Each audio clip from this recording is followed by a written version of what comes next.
Master, ఇక మీరు లేకుండా నేను లేను. ఇది మీకు ఖచ్చితంగా తెలుసు. మీరు ఎల్లవేళలా మీ భక్తునితోటే ఉంటారని నా బుద్ధికుశలతతో అవగాహన చేసుకున్నాను. కాని మీ దివ్యతత్వవు ఉనికిని శాశ్వతంగా అనుభూతి చెందే భాగ్యాన్ని నాకు ప్రసాదించమని వేడుకుంటున్నాను.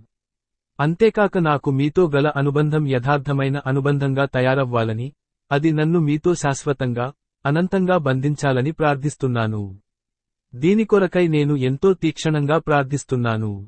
ఎంతో ఆశతో వేడుకుంటున్నాను. అది నన్ను మీతో శాశ్వతంగా ముడివేసే తెగిపోని బంధం కావాలని, అంతకు మించి మరేమీ వద్దని కోరుకుంటున్నాను. మీ దివ్యప్రేమతో దీనిని అనుగ్రహించాలని, మీ కృపను నాపై ప్రసరింపజేయమని, మిమ్మల్ని మరి వేడుకుంటున్నాను. మీరు లేకుండా నేను జీవించలేను. ఈ ప్రార్థనను మన్నించమని మళ్లీ ప్రార్థిస్తున్నాను. మీ సేవలో నన్ను బలోపేతం చేయాలని, మీరేది సంకల్పిస్తారో అదే నేను ఆచరించేలా, నేనేది మాట్లాడాలని మీరు కోరుకుంటారో అదే మాట్లాడేలా, నేనేది ఆలోచించాలని మీరు భావిస్తారో అదే నేను ఆలోచించేలా చేయమని ప్రార్థిస్తున్నాను. ఇదే పదే మిమ్మల్ని వేడుకునేది.